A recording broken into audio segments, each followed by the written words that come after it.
sharing a lap with his cornerman a moment ago. UFC history tonight, our first main event in Riyadh, Saudi Arabia. Robert Whitaker and Ikraam Alishkerov. And with that touch of gloves, we are underway. Alishkerov in red, Whitaker in black. So it's going to be interesting seeing the approach from both men. Alishkerov so far 2 knockouts in the UFC, but as we know, he can grapple as well. Will he stand and trade? Will he look to open things up with the hands? Robert Whitaker, as we know, he likes to blitz in with that lead hand, the left hook, the high kicks.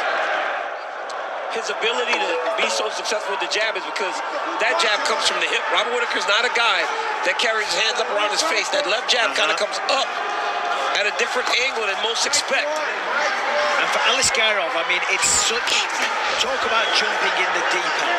You have 2 fights in the UFC, and then all of a sudden, here you are, main event, Saudi Arabia, representing your country, taking on a former champion, a man that's still on a path to becoming the champion as well.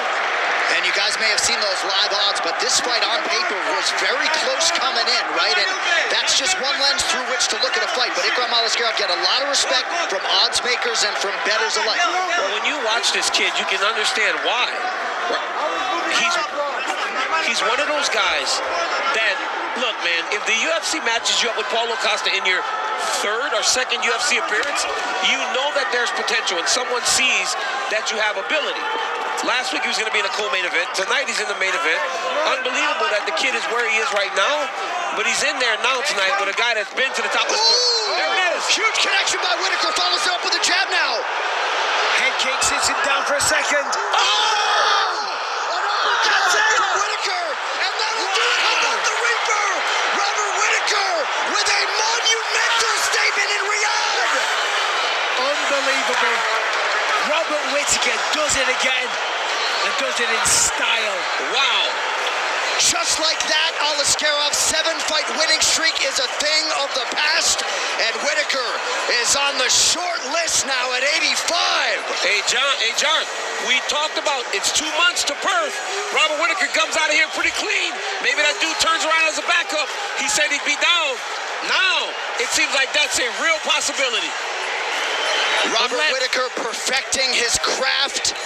What a highlight tonight, Michael. Oh, without question, Robert Whitaker at his devastating finest. The man's an absolute monster. Let's take a look at this. Steps in, jab, right hand, perfect. Wobbles Alishkerov. He's trying to recover that. The leg kick comes over the top, drops him, and it's the uppercut. Mike, same uppercut that Hamzat Chimaev landed on him, but that was perfect. But Mike, that was signature. But even watching Robert Whitaker there, right?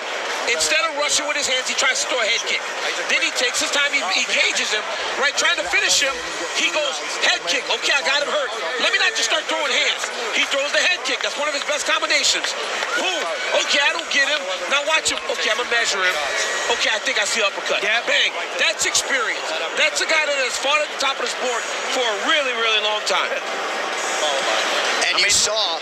Sorry, Mike. No, you're good. I was going to say, look at that in slow motion. What a shot. And there was a momentary pause from Whitaker because it looked like maybe there would be a walk-off, a strike or two for good measure.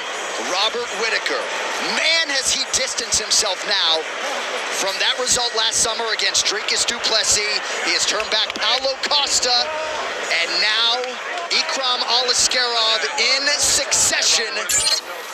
Ladies and gentlemen, referee Mark Goddard has called a stop to this contest at 1 minute, 49 seconds of the very first round, declaring the winner by